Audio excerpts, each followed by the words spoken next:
పేదలకు కడుపు నిండా అన్నం పెట్టేందుకే ఈ సన్నబియ్య పథకం అమలు చేస్తున్నామని చెప్పి సీఎం రేవంత్ రెడ్డి అన్న మాటలు. కాంగ్రెస్ హయాంలోనే రేషన్ షాపుల విధానంతో పాటు బియ్యం సరఫరా పథకాలు కూడా మొదలయ్యాయని చెప్పేసి మరి పబ్లిక్కి చాలా చోట్ల చెప్పుకుంటూ వచ్చారు. అయితే కాంగ్రెస్ ప్రభుత్వం తీసుకొచ్చినటువంటి ఈ సన్న బియ్యం పథకం మీద అప్పుడే క్రెడిట్ వార్ మొదలైంది. పేదల కోసం ఆలోచించే ఈ పథకం తీసుకొచ్చామని చెప్పి కాంగ్రెస్ అంటుంటే, మరి ఈ పథకం ఖర్చులో మెజారిటీ వాటా మా కేంద్రానిదే అని అంటుంది ఇప్పుడు బీజేపీ.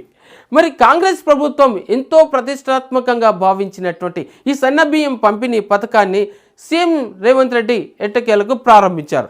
ఇది హుజూర్ నగర్లో ప్రారంభించినటువంటి ఈ పథకం శ్రీమంతుల తరహాలో పేదలు కూడా సన్న బియ్యాన్ని తిన్నటువంటి ఆలోచనతోటే ఈ పథకాన్ని తీసుకొచ్చామని చెప్పేసి సీఎం అన్న వ్యాఖ్యలు. మరి ఎన్టీఆర్ కంటే ముందు కాంగ్రెస్ సీఎం కోట్ల విజయభాస్కర్ రెడ్డి పేదలకు ₹90 కిలో బియ్యం ఇచ్చే పథకాన్ని ప్రారంభించారని చెప్పేసి కూడా గుర్తు చేశారు. మరి ఆ తర్వాత అధికారంలోకి వచ్చినటువంటి ఎన్టీఆర్ ఈ పథకాన్ని కొనసాగించాలని కూడా అప్పట్లో చెప్పినటువంటి విషయం. మరి తాము తీసుకొచ్చిన సన్నబియ్యం పథకం ఇప్పుడు చరిత్రలోనే నిలిచిపోయిందని చెప్పి, చరిత్రలో ఎవరు సీఎం అయినా ఈ పథకాన్ని కొనసాగించాల్సిందేనని చెప్పేసి స్పష్టం చేశారు సీఎం రేవంత్ రెడ్డి. ఇక కాంగ్రెస్ పార్టీ ఎప్పుడు పేదల కోసమే పనిచేస్తుందని, అందుకే వారి ఆకలి తీర్చేందుకే ఈ పథకాన్ని తీసుకొచ్చామని చెప్పేసి అంటున్నారు సీఎం. సోనియా గాంధీ ఆహార భద్రతా చట్టం తీసుకొచ్చేందుకు ఎంతో కృషి చేసినట్టుగా ఆ విషయాన్ని ఇప్పుడు రేవంత్ రెడ్డి కామెంట్ చేశారు. అయితే రాష్ట్ర ప్రభుత్వం ప్రారంభించిన సన్న బియ్యం పథకంలోని మెజారిటీ ఖర్చు భరిస్తోందంతా కేంద్ర ప్రభుత్వమే అని చెప్పి బండి సంజయ్ వాదన. సరే, ఒక్కో కిలోకి ₹40 చొప్పున కేంద్రం భరిస్తుంది. సన్న బియ్యం వల్ల రాష్ట్ర ప్రభుత్వంపై కిలోకు పడే భారం ₹10 మాత్రమే అని చెప్పి అంటారు బండి సంజయ్. సో రేషన్ షాపులో కనిపించేటువంటి ఆ సన్న బియ్యం మోదీ ఫోటో కూడా పెట్టడం లేదని అంటున్నారు.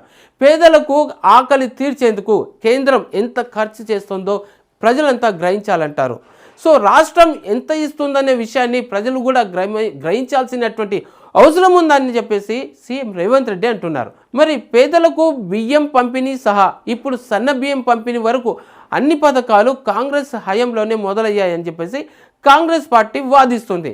మరి ఇట్లా చెప్తుంటే ఈ పథకం అమలు కోసం కేంద్రమే ఎక్కువ ఖర్చు చేస్తోందని బీజేపీ అప్పుడే కౌంటర్ ఇవ్వడంతో ఇక రాబోయే రోజుల్లో ఈ అంశంపై రెండు పార్టీలు మరింత మాటల యుద్ధం పెరిగే ఛాన్స్ ఉందని చెప్పేసి ప్రజలంతా అనుకుంటున్నారు.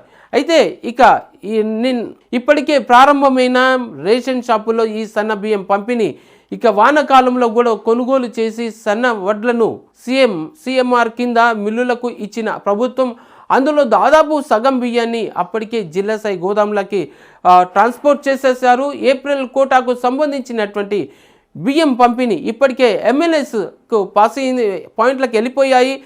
అయితే అక్కడి నుంచి సరిగ్గా నేరుగా రేషన్ షాపులకే సన్న బియ్యం సరఫరా స్టార్ట్ అయిపోయిందని చెప్పేసి సీఎం అంటున్నటువంటి విషయం.